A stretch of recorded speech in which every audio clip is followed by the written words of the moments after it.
Revenue Amendment Bill, National Assembly Bill number 38 of 2024. This decision essentially committed the bill to a mediation committee in accordance with the provisions of Article 112 of the Constitution and Standing Order 149.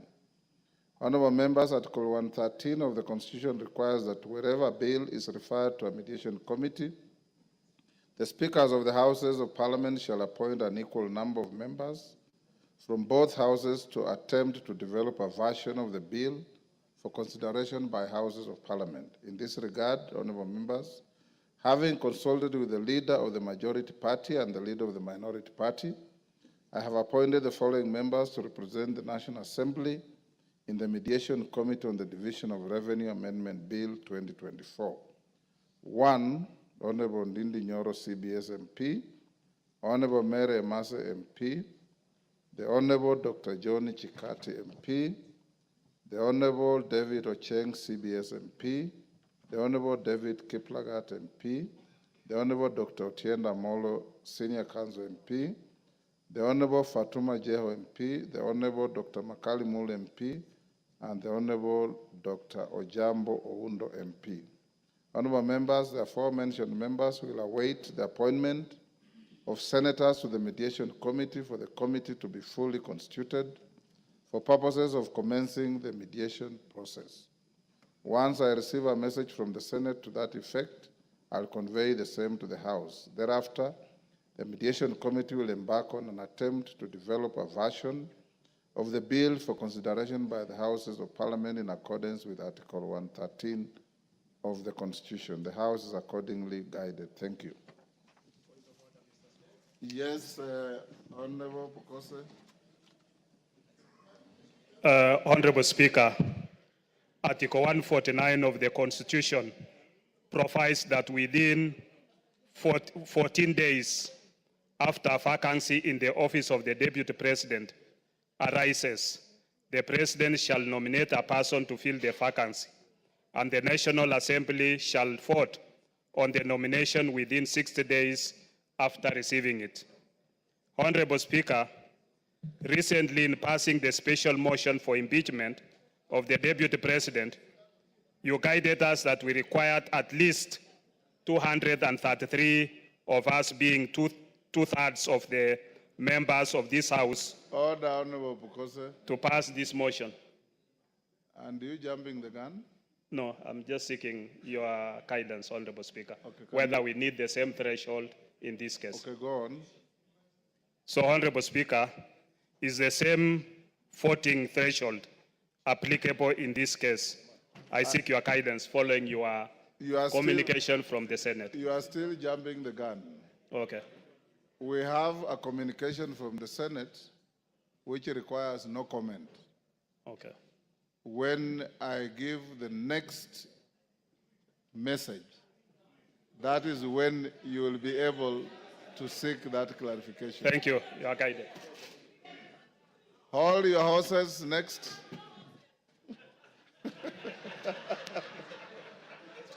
But if you have no horse, hold your mule.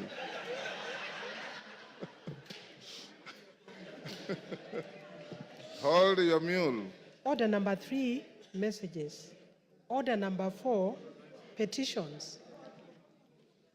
Order number 5, papers. Yes. Order number 6, notices of motion. Order number 7, questions and statements. Yes, Honorable Wamboka. Honorable Speaker, yesterday you guided that today morning the chairman of Education Committee was supposed to bring a response with regard to opening of Moi University. Kindly I seek your indulgence, Honorable Chair, so that... Which chair? The chair, Meli. Yes. So, Honorable Speaker, I seek your indulgence so that we can have that university opened. Thank you.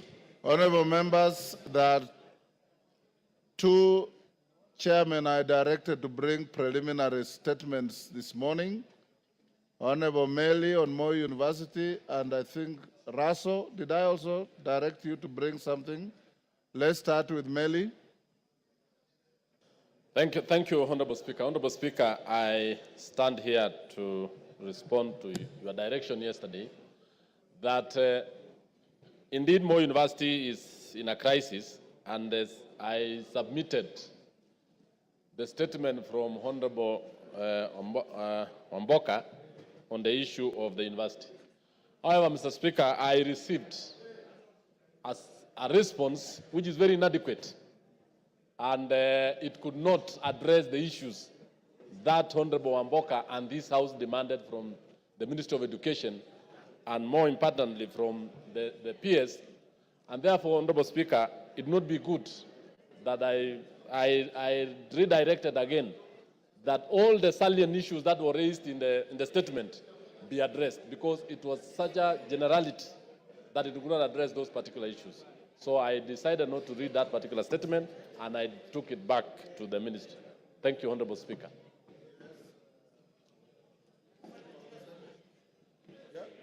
Yeah. Is it on the same issue? Yes, I wanted to. Go ahead. Yes. Mr. Speaker, the issue of Moi University is a very serious issue, and especially destroying the lives of our professionals and our professors who have done a great job in going to school to be able to teach our children. Mr. Speaker, we want the ministry to take seriously this matter, because taking it lightly, and yet we are talking about the lives of people who are working there. They have lost their pensions, they don't have an increment of salaries, and they have been put on CRB. Almost all lecturers who took loans, the university is not paying. So we need that thing resolved as soon as possible, Mr. Speaker. Thank you. Kesses. Yes. Thank you so much, Yes, Mr. Speaker. I rise knowing that Kesses constituency is where Moi University is situated. And as we seek the information through the Chair of Education, I wish to reiterate an issue that has not been talked about for quite some time, that Moi University, being the only second university in the Republic of Kenya, has facilitated establishment of more than 9 other universities, fully pledged universities. And in the process of establishing, most of the resources then that were earmarked for Moi University or were generated under IGU, especially during the parallel self-sponsored program, were utilized to establish these universities. And no discussion since then have been brought forward to ensure that Moi University is compensated back to where it was before. And I want to raise this one, that the committee, as they are looking at, they should also be able to tell us how much resources were channeled out or were siphoned out to establish the other universities, and no discussion has been discussed to ensure that Moi University is reinstated back to where it was. Order, Meli, you are out of order. A university opening another campus elsewhere does not amount to siphoning money. It's expansion, and it's a program that grows education. How does that become siphoning money? Thank you. Maybe, okay, You are out of order. I withdraw that statement. But Yes. still, the point here, Mr. Speaker, is that the Committee on Education should be able to come up and inform this Honorable House what shall then be done. I know for a fact Yes. that Moi University produced Kakamega Most University. That Most then produced Kibabi. That has nothing to do with siphoning money at all. Yes, Ocheng? Yes. Ocheng? The Honorable Speaker, the issue of Moi University is so disheartening, Mr. Speaker. Mr. Speaker, that the university is closed and there's no urgency. There is no effort towards reopening it immediately, Mr. Speaker. It's a scandal. Mr. Speaker, as the ministry and as the committee concerned brings a proper statement to this House, Mr. Speaker, could they tell us the root cause? If it is tribalism, let us be told so that that is sorted out. If it is ethnicity, if it's bad management, let us be told that that is sorted out. If we will not run that university if you don't get to the root cause of the problem, Mr. Speaker. Mr. Speaker, it's such a deep rot that any assuaging or any boil lancing will not help. Let's get to the root of the matter, Mr. Speaker. Let the committee dive into this matter and deal with it squarely. But as when they are teaching, Mr. Speaker, could we get a date, a definite date, when the children, the students will go back to school, Mr. Speaker? Thank you. Deputy Speaker.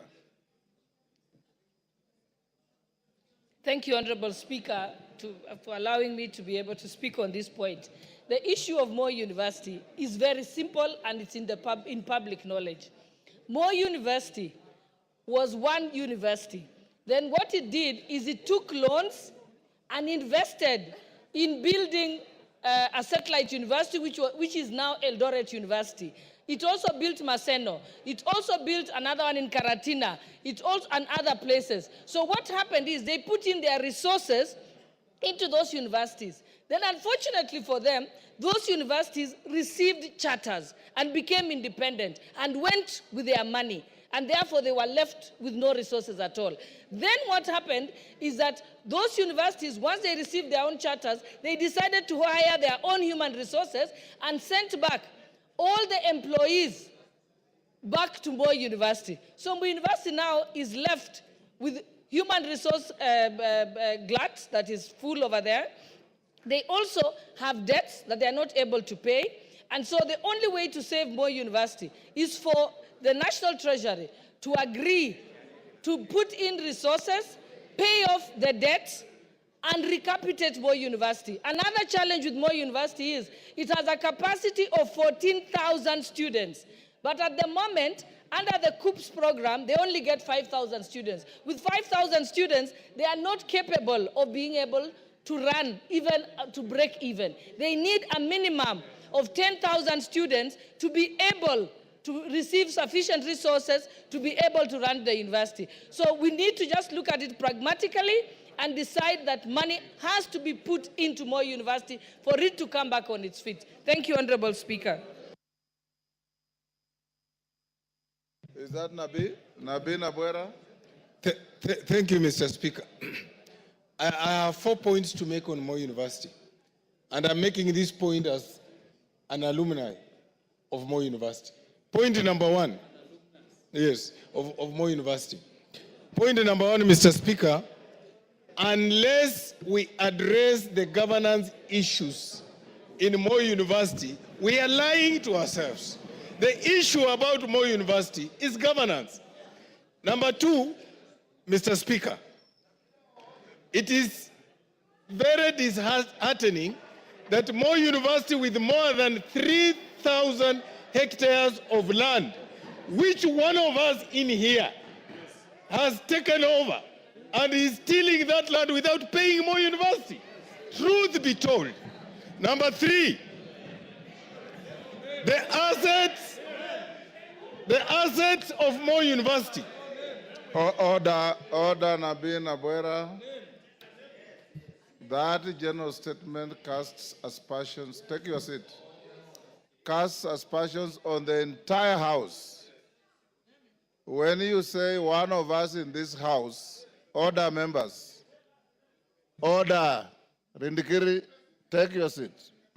When you say one of us in this House is tilling 3,000 acres of Moi University, one of us includes the Speaker. I am not doing any such thing. Yes. I'm doing no such thing. So you must be responsible for what you are saying. If you have no facts, that statement will be struck off from the Hansard. Mr. Speaker, Yes. I promise to come with evidence, then I will name the person. When will you bring the evidence? 2 weeks. On the first Today day I'm of the bottom of the order, document. Eh? on the first day of resumption after the short Mr. recess, Mr. you Speaker, must bring evidence to the House. yes, I will. Go on. I undertake. The third point, Mr. Speaker, on the issue of students' capacity of Moi University. It has something to do with how well the university is run. There is nothing KUSP can do. If the students know Moi University is poorly run, they will not apply to go to that university. They cannot be forced to go to a university which is poorly run. Therefore, Mr. Speaker, I'm calling upon the Minister of Education, and especially the Council of University Education, to do its role of quality assurance, to do its role of ensuring that they supervise the university so that that university goes back to where it was. Thank you, Mr. Speaker. Yes, Kainan. Thank you, Mr. Speaker. Mr. Speaker, as alumni of Moi University, and as the first alumni ever to be elected to a public office, Mr. Speaker, I'm actually shocked, dismayed, and flabbergasted to see that giant institution today struggling. Mr. Speaker, we must call a spade a spade. Mr. Speaker, during our time, Moi University was everything in terms of infrastructure, in terms of academic excellence, in terms of everything. Mr. Speaker, will I be right without appearing not to be preemptive, taking into account the circumstances that we have an ad hoc committee, not the education committee alone, an ad hoc committee that will bring together the best minds from this House, Mr. Speaker, to investigate the circumstances that has grounded Moi University to where it is, and Mr. Speaker, and suggest remedial measures, Mr. Speaker, as it is. As somebody has rightly alluded, Mr. Speaker, the problem is not even funding alone. The problem is chronism. The problem is abuse, Mr. Speaker, and we are all aware of the history of this university. Mr. Speaker, once and for all, we must side with Moi University so that Moi University does not join the league of institutions that have been run down, Mr. Speaker. Mr. Speaker, I beg your indulgence to allow us to bring a committee, an ad hoc committee, so that this issue can be dealt with once and for all and comprehensively. Thank you, Mr. Speaker. Yes, Mandazi. Give Mandazi. Thank you so much. Speaker, as one of the graduates of Moi University, I'm really disappointed with the way the university is being managed as at now. Mr. Speaker, I got the name Mandazi from Moi University when it was a university then. I want to say, Mr. Speaker, what Moi University is suffering is the issue of governance. Number two, Mr. Speaker, management in the university has to be sorted out. After sorting out the issue of management, Mr. Speaker, the government has to deliberately put money in the institution because Moi University helped develop other universities. And in so doing, it has gone down. It is time that the Ministry of Education see to it that Moi University comes back to life as the way it was when we schooled there, Mr. Speaker.